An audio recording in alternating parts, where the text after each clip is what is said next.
Assalamualaikum warahmatullahi wabarakatuh.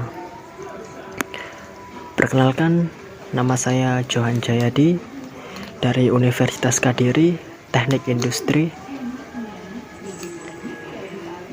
Di sini saya akan menjelaskan tentang fusi logik. Apa itu logika fusi? Logika fusi atau dalam istilah bahasa Inggris disebut fusi logik merupakan bentuk logika bernilai banyak yang memiliki nilai kebenaran variabel dalam bilangan real antara 0 dan 1 dalam sistem kecerdasan buatan AI. Logika fusi digunakan untuk meniru penalaran dan kognisi manusia. Logika fusi merupakan pengembangan dari logika biner. Logika biner hanya memiliki dua nilai kebenaran, yakni 0 atau 1. Logika fusi memasukkan 0 dan 1 sebagai nilai kebenaran ekstrim, tetapi dengan berbagai tingkat kebenaran menengah. Logika fusi dikembangkan berdasarkan bahasa manusia, bahasa alami, tujuannya untuk menjembatani bahasa mesin yang presisi dengan bahasa manusia yang menekankan pada makna atau arti significance. Logika fusi umumnya diterapkan pada masalah-masalah yang mengandung unsur ketidakpastian, uncertainty, ketidakpastian, ketidaktepatan, imprecise, noise, dan lain-lain.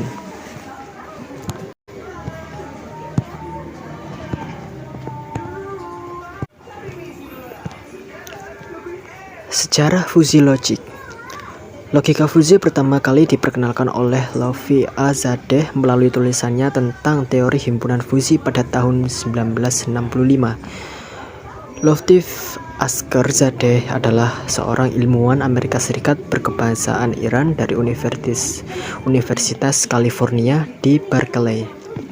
Meskipun logika fusi dikembangkan di Amerika, namun metode ini lebih populer dan banyak diaplikasikan secara luas oleh praktisi Jepang. Dengan mengadaptasinya ke bidang kendali, kontrol, hingga intelijensia buatan, produk elektronik buatan Jepang yang banyak dijual seperti mesin cuci, AC, dan lain-lain juga menerapkan prinsip logika fusi. Mengapa logika fusi lebih banyak mengaplikasikan di negara Jepang dibanding Amerika? Hal ini karena kultur orang barat yang cenderung memandang suatu persoalan sebagai hitam putih. Ya, tidak bersalah-salah, sukses gagal, atau yang setara dengan dunia logika biner Aristoteles.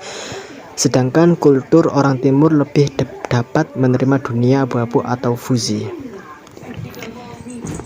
Kelebihan dan kekurangan logika fusi. Kelebihan fusi logik, sistem yang dibangun dengan logika fusi dapat bekerja dengan berbagai jenis input baik yang tidak presisi, terdistorsi, maupun mengandung informasi yang noise. 2. Rancangan sistem logika fusi cukup mudah dan dapat dimengerti. 3. Logika fusi hadir dengan konsep matematika dari teori himpunan dan penalarannya cukup sederhana. 4.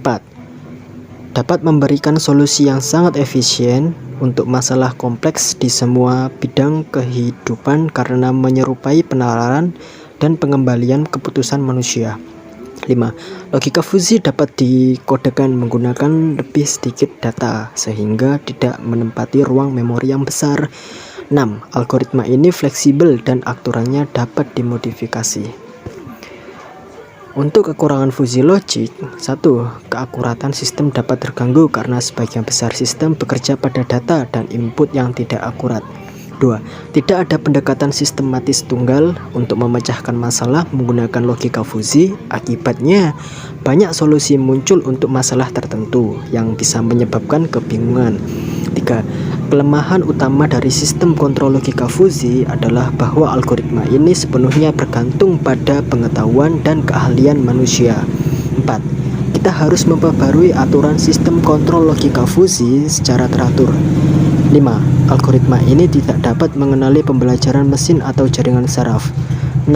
Algoritma memerlukan banyak pengujian untuk validasi dan verifikasi.